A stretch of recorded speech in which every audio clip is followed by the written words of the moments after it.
नमस्ते दोस्तों। आज मैं आपको सुनाने जा रही हूँ अपनी लिखी एक कहानी, एक खूबसूरत एहसास। अगस्त का भीगा भीगा मौसम है। अभी अभी बारिश ने खूब बरसकर विदाई ली है। पार्क की कच्ची ज़मीन पानी और कीचड़ से लबालब है। पेड़ के पत्तों और छोटे छोटे पौधों से अभी भी पानी टपक रहा है। ठंडी ठंडी हवाएं, मिट्टी की सोंधी सोंधी महक और झिंगुर के टर टर की आवाज़। शाम के अभी 4 ही बजे हैं, पर मौसम का रुख ऐसा बदला है मानो 7-8 बज चुके हों। पार्क के एक कोने में 2 बेंच लगी हैं आमने सामने। चारों ओर फुटपाथ बनाई गई है जिसमें लोग वॉक करते हैं।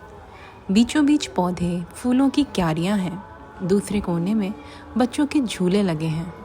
2 बेंच और हैं उधर। अमूमन पार्क में लोगों की भीड़ लगी रहती है। सुबह अधिकतर बुजुर्ग मॉर्निंग वॉक करने अपने हमउम्र लोगों के साथ महफिल जमाते दिखते हैं।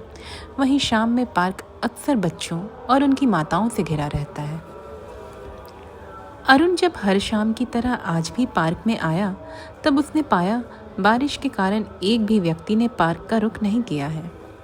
हमेशा भरा रहने वाला बेंच आज उसे 6 महीनों में पहली बार खाली मिला था। पहले उसे पार्क की हालत देख लगा वह भी न जाए, पर फिर एक अजीब सी शांति थी वहाँ जो उसे खींच कर ले गई। चलो शुक्र है, हर दिन हो हल्ला रहता है। कम से कम आज चैन से मैं बैठ तो सकता हूँ। बैठकर खुद से बातें किए। कितना समय बीत गया। एक तो इतना वर्कलोड है कि ऑफिस में 10 मिनट नहीं मिलता। फिर घर आओ तो उसमें भी 100 तरह के टेंशन। पार्क आओ तो इतनी भीड़ की शांति के 2 पल ना मिले। सोचते सोचते कब वह चिढ़कर खुद से बोलने लगा, उसे तब पता चला जब पीछे से उसे किसी स्त्री के हंसने की आवाज़ आई। वह पीछे मुड़ा तो एक युवती उसे देखकर हंस रही थी। जैसे ही नज़रें मिली वह असहज हो गई और नज़रें चुराने लगी। शायद उसे भी लगा था कि उसकी हंसी अरुण को सुनाई नहीं देगी। अरुण ने उस युवती को देखा। वह देखने में बहुत सुंदर नहीं थी, पर उसके खुले लंबे बाल, बड़ी बड़ी आँखें और नज़रों का एकदम से नीचे कर लेना अरुण को बड़ा दिलचस्प लगा। परंतु स्वभाव से वह काफ़ी शर्मीला था, इसलिए एक नज़र उस पर डालकर वह और तेज़ी से कदमें बढ़ाता पार्क के दूसरे छोर पर चला गया और बेंच पर बैठकर उसने अपना ध्यान अपने मोबाइल पर लगा लिया। वह लड़की शायद कुछ पौधों के बीज लेकर आई थी, जिसे वह किनारे जाकर रोपने में लग गई। अरुण दिखा भले ही रहा था कि वह मोबाइल में व्यस्त है, पर कनखियों से उसकी नज़र उस लड़की पर ही गड़ी हुई थी। उसका मिट्टी में बेहिचक हाथ डालना, बीज लगाकर अच्छे से मिट्टी से दबाना उसे बड़ा अच्छा लग रहा था। बीच बीच में जब उसके बाल चेहरे पर आ जाते, तब वह चेहरा झटक कर उन्हें पीछे करने की असफल कोशिश करती। अरुण उसकी हर अदा पर गौर कर रहा था। न जाने उसका ध्यान क्यों उस पर से हट ही नहीं रहा था। तकरीबन 10 मिनट बाद वह लड़की वहाँ से चली गई। अरुण उसे जाते देखता रहा। कौन है ये, किस घर में रहती है, जानने की उसे बहुत उत्सुकता थी। अरुण का तबादला अभी 6 महीने पहले ही कानपुर से बरेली हुआ था। वह खाद्य सुरक्षा विभाग में कार्यरत था तथा कानपुर का रहने वाला था। उसके घर में उसके माता पिता और 2 छोटी बहनें थीं, जिनके विवाह का जिम्मा उस पर ही था। तबादला होने के कारण उसे रिश्ता खोजने तथा बातचीत करने में बड़ी दिक्कत हो रही थी। इस पर वह कभी अकेला बाहर रहा नहीं था। खुद से ऑफिस और घर संभालना उसके लिए टेढ़ी खीर के समान था। तभी तो 6 महीने बीतने पर भी उसे बरेली रास नहीं आ रहा था और वह वापस कानपुर जाने के प्रयास में लगा हुआ था। उसके दिमाग में रात दिन बस वापस कानपुर ट्रांसफ़र की बातें दौड़ती रहती और वह हमेशा मायूस सा रहने लगा था। घर के टेंशन और बाकी तनाव में उसने कभी खुद के लिए कोई समय ही नहीं निकाला था। बस शाम में आधा घंटा पार्क में जाकर बैठ जाता और लोगों की भीड़ देख अपना दिल बहला लेता। इसके अलावा उसकी किसी से न बातचीत थी और ना ही कोई जान पहचान। कहाँ रहती है वह लड़की, सोचता हुआ अरुण शाम में फिर पार्क की ओर बढ़ा। आज तो मौसम का मिजाज और ख़राब लग रहा था। हवाएं तेज़ थीं और हल्की बूंदाबांदी भी हो रही थी। मूसलाधार बारिश की आशंका आसमान पर घिरी हुई थी। पार्क में फिर सन्नाटा पसरा था। लोगों ने बारिश में घर से निकलना काफ़ी कम कर दिया था। ऊपर से पार्क में तो और कीचड़ भर गया था। ऐसे में वहाँ आने का कोई औचित्य नहीं था। पर अरुण को अपने 2 कमरों के बंद फ्लैट में घुटन होती थी। न बालकनी का सहारा, न छत पर जाने का रास्ता होना। ऐसे में ताज़ी हवा खाने का एकमात्र सहारा पार्क ही था। वह और दिनों की तरह ही जाकर बैठ गया उस कोने वाली बेंच पर और अपने ट्रांसफ़र और घर की समस्याओं के बारे में सोचने लगा। तभी उसे भुट्टे की भीनी भीनी खुशबू आई। बाहर एक ठेला वाला पंखे से आग को होंक कर भुट्टा पका रहा था। बारिश में भुट्टे का स्वाद सोचकर अरुण के मुंह में पानी भर आया और वह जल्दी से भुट्टे वाले के पास गया। भैया, एक भुट्टा दे दो गरम वाला। ठेले वाले ने भुट्टा पका ही लिया था। जल्दी से उसमें नींबू का रस और मसाला लगाकर उसने अरुण की ओर बढ़ाया। अरुण ने भुट्टा लिया और जेब से पर्स निकालने लगा। अरे, पर्स किधर गया? वह परेशान सा जेब टटोलता रहा। कुछ मिनट बाद उसे एहसास हुआ कि पर्स नहीं है, घर में ही रह गया है। अजीब सरदर्दी है, कुछ भी सही नहीं होता जीवन में। चिढ़कर उसने भुट्टे वाले को भुट्टा वापस थमा दिया। रुको, मैं अपना पर्स घर में भूल गया हूँ, लेकर आता हूँ। झुंझलाते हुए वह मुड़ा। रुकिए, मैं दे देती हूँ पैसे। तभी एक आवाज़ आई। अरुण पलटा तो चौंक गया। ये तो वही लड़की है। वह कुछ कहता उससे पहले ही उस लड़की ने भुट्टे वाले को पैसे दिए और अरुण को भुट्टा थमाया। मुड़कर जाने लगी कि अरुण ने उसे रोक लिया। अरे रुकिए, मैं अपना पर्स लेकर आता हूँ, आप ये रखिए, इसकी ज़रूरत नहीं, कहकर उसने भुट्टा उसकी ओर बढ़ाया। अरे इट्स ओके, लड़की हंसकर बोली। आप खाइए, पैसे बाद में ले लूँगी। वैसे भी आप बहुत परेशान लगते हैं। उसकी आवाज़ में इतना अपनापन था कि अरुण से कुछ बोलते ही नहीं बना। हाय, मैं अरुण हूँ, यहाँ सामने वसुंधरा अपार्टमेंट में रहता हूँ। और आप? अरुण को उत्सुकता थी कि वह कहाँ रहती है। मेरा नाम पूजा है, मैं भी उसी वसुंधरा अपार्टमेंट में रहती हूँ, कहकर पूजा हंसी। सच में? मैंने तो नहीं देखा कभी। अरुण को आश्चर्य हुआ। जी, मुझे आए 1 महीना ही हुआ है, अभी कुछ दिनों से तो बाहर निकलना शुरू ही किया है, पूजा बोली।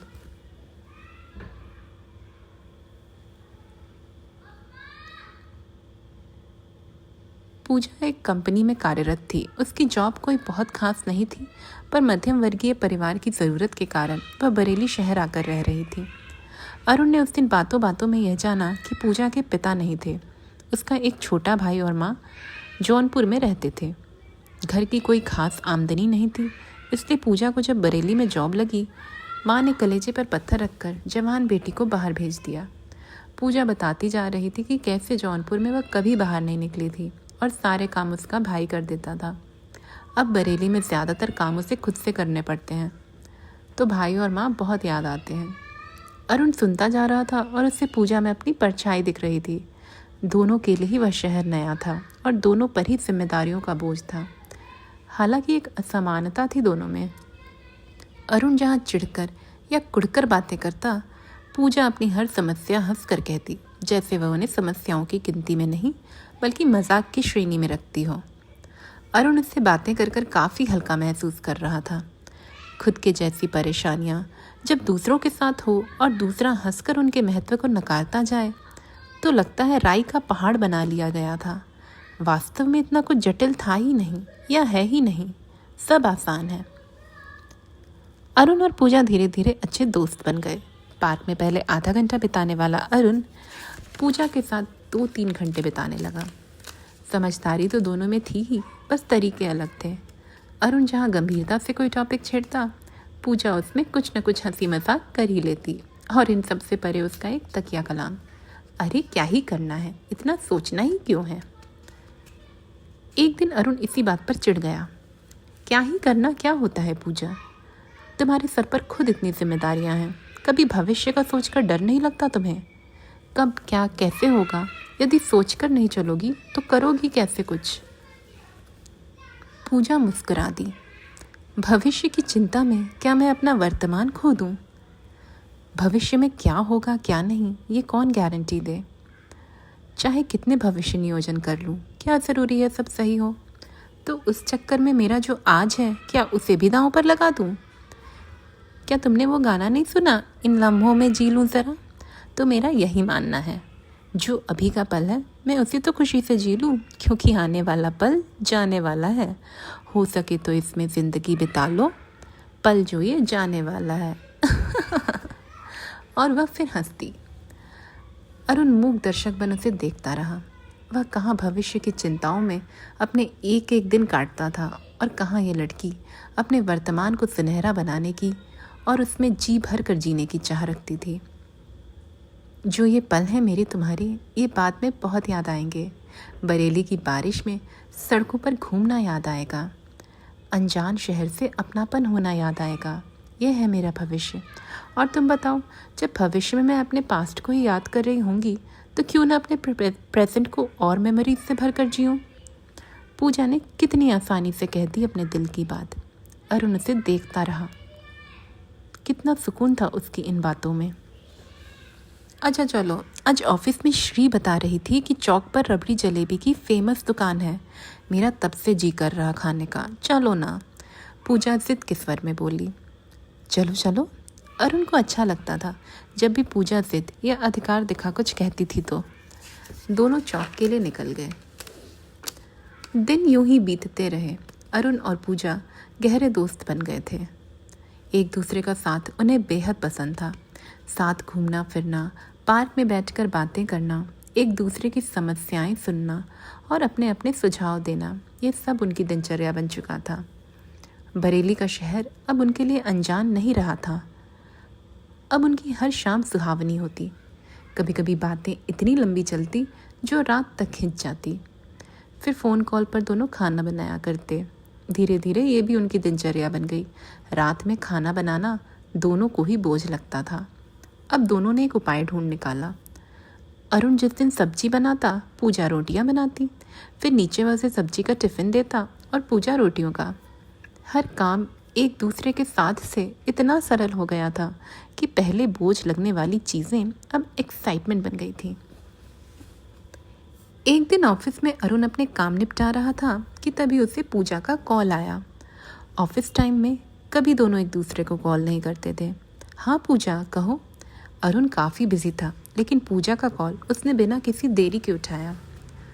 अरुण, सॉरी डिस्टर्ब किया, एक्चुअली थोड़ी इमरजेंसी है घर पर, तो मैं अभी घर निकल रही हूँ। पूजा का स्वर काफ़ी घबराया था। क्या हुआ पूजा, बताओ। अरुण भी घबरा गया। असल में मोहित का एक्सीडेंट हो गया है। अभी उसके दोस्तों ने हॉस्पिटल में एडमिट कराया है। कह तो रहे कि ठीक है, पर माँ बहुत रो रही। अकेली भी हैं तो मुझे जाना होगा। मैं अभी 1 घंटे में बस स्टॉप निकलूँगी, पूजा ने जल्दी जल्दी कहा। पूजा रुको, मैं आता हूँ, तुम्हें बस में बिठा दूँगा।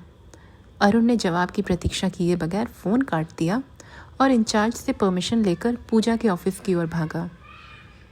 पूजा बाहर ही खड़ी थी। उसके पास कुछ सामान भी नहीं था। तुम कुछ ज़रूरत का सामान तो ले लो, चलो मैं पहले घर ले चलता हूँ, अरुण बोला। नहीं अरुण, टाइम नहीं है, यही एक बस है फ़िलहाल में। अभी निकलूँगी तो रात के 9-10 तक तो पहुँच ही जाऊँगी। फिर बाद के बसों का टाइम ठीक नहीं है। तुम बस स्टॉप तक चलो। पर तुमने आने की परेशानी क्यों उठाई? मैं ऑटो से चली जाती।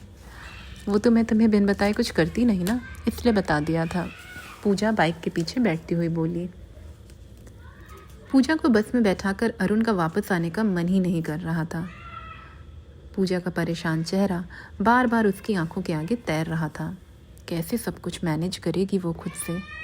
भाई की देखभाल, माँ को संभालना और इतनी भागम भाग अकेले करना। कैसे उससे मैंने अकेले जाने दिया? मुझे भी उसके साथ जाना चाहिए था। अरुण के दिमाग में सारे विचार तेज़ी से दौड़ रहे थे। वह खुद को कोसता हुआ कि पूजा को अकेले कैसे जाने दिया, ऑफिस आया। पर उसका मन काम करने का बिल्कुल नहीं था। डेस्क पर पहुंचते ही उसने पूजा को फ़ोन लगाया। पूजा, ठीक से तो हो ना? उसने उदासी से पूछा। हाँ बिल्कुल ठीक हूँ, तुम ऑफिस पहुँच गए? ठीक है, काम करो, घर आना तो बात करेंगे, पूजा ने शांति से कहा। अरुण ने फ़ोन रख तो दिया, पर उसे भीतर ही भीतर लगने लगा पूजा को अकेले जाने देकर उसने कोई गलती कर दी। उसे उसकी चिंता खाई जा रही थी। ऑफिस टाइम ओवर होते ही वह घर न जाकर सीधा पार्क में गया। आज पार्क में अच्छी खासी भीड़ थी, कोई भी बेंच खाली नहीं थी। कोना देखकर अरुण वहां जाकर पूजा को फ़ोन मिलाने लगा। पूजा ठीक तो हो ना? अरुण ने पूजा का हेलो सुनते ही प्रश्न दागा। अरुण, मैं बिल्कुल ठीक हूँ, तुम परेशान मत हो। ऑफिस से आ गए क्या? पूजा ने उसी शांति से जवाब दिया। हाँ, मैं आ गया। तुम्हें कितना समय लगेगा? 3-4 घंटे शायद। अच्छा सुनो, फ़ोन की बैटरी बचानी है तो मैं तुमसे पहुँच बात करूँगी। पूजा के ऐसा कहने पर अरुण का मुरझाया चेहरा और मुरझा गया। पहले ऑफिस के ख़त्म होने का वो लंबा इंतज़ार और अब पूजा के घर पहुँचने का दूसरा लंबा इंतज़ार। बड़े बेमन से उसने फ़ोन काटा। रात के 10 बज गए इंतज़ार में। अरुण का आज न खाना बनाने का मन किया न ही कुछ खाने का। जब 10:30 तक पूजा का कोई कॉल मैसेज नहीं आया तब उसने उससे फिर कॉल किया। पूरी घंटी बजकर कट गई पर पूजा ने फ़ोन रिसीव नहीं किया। अरुण का मन टूटने लगा। तभी 5 मिनट बाद पूजा का मैसेज आया। Arun, I have reached. अभी हॉस्पिटल में हूँ, डॉक्टर से रिपोर्ट दिखानी है। I will call you tomorrow. Arun रुआंसा सा हो गया। पूजा से बिना बात किए उसका समय कैसे कट रहा था वही जानता था। उसे उसकी चिंता सताए जा रही थी। यही सब सोचते सोचते कब उसकी आंख लग गई उसे पता ही नहीं चला। सुबह जब मोबाइल की घंटी बजी तो नींद टूटी। पूजा का कॉल था। अरुण ने जल्दी से फ़ोन उठाया। Arun, good morning. असल में बाद में समय नहीं मिल पाएगा ना, इसलिए अभी सुबह सुबह तुम्हारी नींद तोड़नी पड़ी। पूजा हंसकर बोली। पूजा, तुम ठीक हो? भाई कैसा है? आंटी कैसी हैं? अरुण हड़बड़ाया सा था। अभी ठीक है। मोहित का ट्रीटमेंट कुछ दिन चलेगा हॉस्पिटल में। बहुत सारी फॉर्मेलिटीज़ होती हैं। एक्सीडेंट केस है तो पुलिस का भी चक्कर है। ऊपर से माँ ने भी रो रो कर अपनी तबीयत ख़राब कर ली है। पूजा उदास थी, अरुण ने महसूस किया, पर अपनी उदासी छुपाकर वह हंसकर बोली। चलो अरुण, तुम अपना ध्यान रखना, वापस से सो जाओ, मैंने नींद तोड़ दी तुम्हारी। अब अरुण उसे कैसे बताता कि उसके एक दिन ना रहने से उसकी नींद, भूख, प्यास सब गायब थी। अरुण को तो बस लग रहा था कब सब कुछ ठीक हो जाए और पूजा वापस आ जाए। तकरीबन 1 हफ्ते बाद पूजा वापस लौटी। इस बीच अरुण स्वभाव से उदासीन हो गया था। उसके घर से भी फ़ोन आता तो बहुत कम बातें करता। न जाने क्यों अरुण को डर सता रहा था कि पूजा वापस नहीं आएगी। इसलिए जब सुबह उसने कॉल कर बताया कि वह लौट रही, अरुण को अपने कानों पर विश्वास ही नहीं हुआ। इन सब से हटके एक और चीज़ थी जो अरुण को समझ नहीं आ रही थी। वह था उसका पूजा के प्रति उतावलापन, उसका डर कि वह लौट कर नहीं आई तो, जबकि वह तो अपने भाई के इलाज के लिए घर गई थी। शाम में जब दोनों पार्क में बैठे और पूजा ने सारा वाकया सुनाया, भाई की सलामती की खबर और वापस से घर में सब कुछ ठीक होना बताया, तो अरुण सब सुन तो रहा था पर अंदर ही अंदर उसमें द्वंद्व चल रहा था कि उसे आखिर हुआ क्या। इस 1 हफ्ते को उसने किस कदर गुजारा ये वही जानता था। क्यों उसे एकदम से पूजा के खोने का डर सताने लगा था। अरुण, पूजा ने तेज स्वर में कहा। हाँ बोलो। अरुण का बहुत धीमा स्वर निकला। मुझे कुछ बताना था तुमसे। पूजा भी धीमी हो गई। शायद मैं अब घर चली जाऊंगी, वहीं पर जॉब ढूंढना होगा। छोटा शहर है, उतना स्कोप तो नहीं, पर घर से दूर रहकर मुश्किलें बढ़ गई हैं। माँ कह रही थी यहीं पर नौकरी ढूंढ ले ताकि शादी ब्याह की बातें भी चला सके वो। अरुण को पूजा की आखिरी लाइन सुनकर सदमे सा लगा। शादी ब्याह की बातें, पूजा की शादी, पूजा का दूर जाना। उसके आंखों के आगे अंधेरा सा छा गया। जिस पूजा के बिना एक दिन नहीं कटा उससे, वह पूजा हमेशा हमेशा के लिए दूर जाने की बातें कर रही थी। जब अरुण कुछ नहीं बोला तो अपनी उदासी छिपाकर पूजा ने कहा, अच्छा अरुण, और एक बात थी, पंडित जी के पास कई अच्छे लड़कों के रिश्ते हैं, तुम्हारी बहनों के लिए पता करूं क्या? अरुण का जी किया फूट फूट कर रो पड़े। पूजा, ये सब क्या कह रही हो? क्यों जा रही हो वापस? क्यों मुझसे दूर हो रही? उसका अंतर्मन चीख रहा था पर वह जड़ बना बैठा रहा। आधे घंटे तक दोनों चुपचाप बैठे रहे। फिर पूजा उठकर चली गई बिना कुछ बोले। अरुण उसे जाते देखता रहा पर उसकी इतनी भी हिम्मत नहीं थी कि वह उससे कुछ कह सके। शायद बैठे बैठे रात के 10 बज गए थे उस दिन। इस बीच अरुण को घर से फ़ोन आया, ऑफिस के कुछ एक लोगों का कॉल आया, यहाँ तक कि पूजा ने भी कई बार कॉल किया, पर उसके कानों तक कोई घंटी नहीं पहुंची। उसके ध्यान में बस एक ही दृश्य तैर रहा था और वह था पूजा का उसे छोड़ कर जाना। अरुण! पूजा के चिल्लाने की आवाज़ से अरुण की तंद्रा भंग हुई। पूजा उसके सामने खड़ी थी। रात के 11 बज रहे, तुम पार्क में क्या कर रहे? मैं तुम्हें कब से कॉल कर रही हूँ। मुझे लगा घर जाकर सो गए, पर नीचे गार्ड ने बताया तुम अब तक घर ही नहीं आए हो। पूजा ने लगभग डांटते हुए अरुण को कहा। अरुण ने अपना चेहरा ऊपर किया। रात काफ़ी गहरी हो गई थी, पर चांद की रोशनी से पूरा आसमान नहाया हुआ था।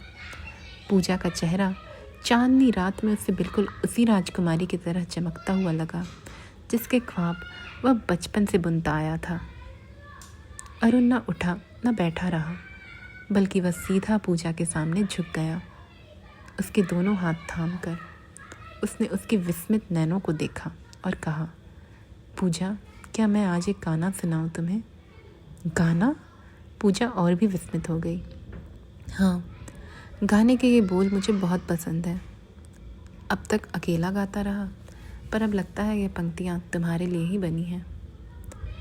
यूं तो अकेला भी अक्सर गिर के संभल सकता हूँ मैं, तुम जो पकड़ लो हाथ मेरा दुनिया बदल सकता हूँ मैं। अरुण! पूजा का ठंडा स्वर अरुण के कानों में पड़ा। पूजा, कुछ मत कहो, ना मैं कुछ कहूँगा। इस पल को थम जाने दो यहीं, अरुण ने आग्रह किया। पूजा कुछ नहीं बोली। उसकी आंखों से आंसू के बूंद गालों पर गिर पड़े, जिसे अरुण ने तुरंत अपनी मुट्ठियों में भींच लिया और पूजा को खींचकर अपने सीने से लगा लिया। तो दोस्तों, ये थी मेरी कहानी। अगर आपको पसंद आई हो तो ज़रूर करें। नमस्ते दोस्तों, आज मैं आपको सुनाने जा रही हूँ अपनी लिखी एक कहानी, एक